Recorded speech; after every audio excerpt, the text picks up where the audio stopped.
Well, US President Donald Trump finally received a Nobel Peace Prize medal from Venezuela's opposition leader, Corina Machado. A gamble by the current laureate to win over the Republican who recently declined to support her challenge to Venezuela's ruling regime. Our next report telling you more. I can't think of anybody in history that should get the Nobel Prize more than me. For months, he demanded it, campaigned for it, just short of declaring himself the winner. And now, he's finally done it. US President Donald Trump is finally a Nobel winner. Well, sort of.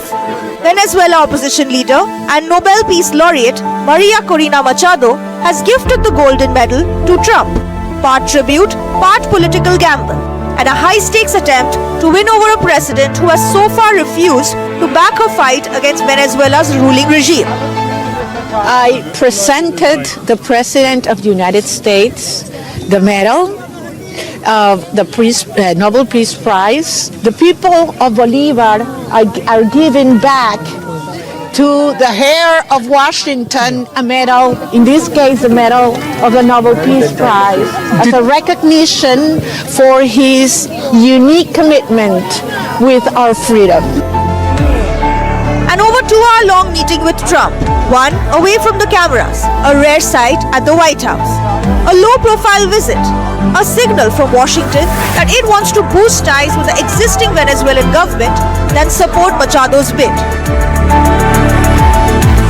And Trump, he hasn't hidden where he stands. He praised Venezuela's acting president Delcy Rodriguez as a terrific leader. Meanwhile, for Machado, he's unimpressed. I think it would be very tough for her to be the leader. She doesn't have the support within, or the respect within the country. She's a very nice woman, but she doesn't have the respect. While Machado is not the first Nobel laureate to give away the medal, she may be the first to give it away for such explicitly political reasons. The move was part of Machado's bid to reclaim influence with US President Trump, nearly a fortnight after he ordered the abduction of Nicolas Maduro, but refused to back the Venezuelan opposition leader. Machado's decision to accept the prize has been a contention point between the two leaders. The Norwegian Nobel Committee remains clear. The medal may change hands, but the award cannot be shared, revoked or transferred. Still, for US President Donald Trump, the optics are irresistible. A Nobel medal in hand, if not in name. Whether Machado's Nobel gesture will sway Trump remains to be seen. Disha Bagchi for NDTV. Well, Adele is still here with us. Adele, how do you read this? With, of course, Trump and the White House time and again saying that Machado is a great lady, but perhaps does not have any kind of leadership skills. With Machado clearly there giving a Nobel Peace Prize to Trump, do you think this gamble by the Venezuelan opposition leader will work out? So I have to say, this isn't the first time someone with no political skills, so to speak, formatively has been elected to the nation's highest office that they represent.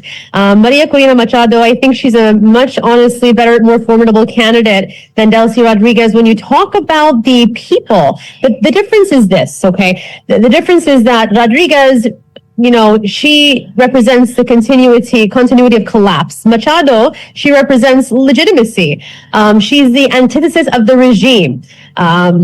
She commands real popular support. And I think the thing that's most appealing, that may actually end up being the decisive factor to push her over the edge to actually win in a truly open democratic election that I hope has lots of international observers, is that she, her legitimacy, her victory depends on really understanding that Venezuela's recovery depends on private property rights, foreign investment, market liberalization, energy sector revival, and the rule of law. And I think, frankly, she's trusted internationally. Look, presenting President Trump with a Nobel Prize that she won, actually, which Secretary of State Rubio also wrote an endorsement for her receiving, by the way, it doesn't guarantee her, obviously, a spot. President Trump is going to, at the end of the day, do what he thinks is best for the Venezuelan people and for the U.S. relationship with Venezuela. But I think she has a pretty good shot at actually taking this home. Right, we'll wait and have to see how that pans out. But thanks, Adele, for joining us on NDTV 24/7.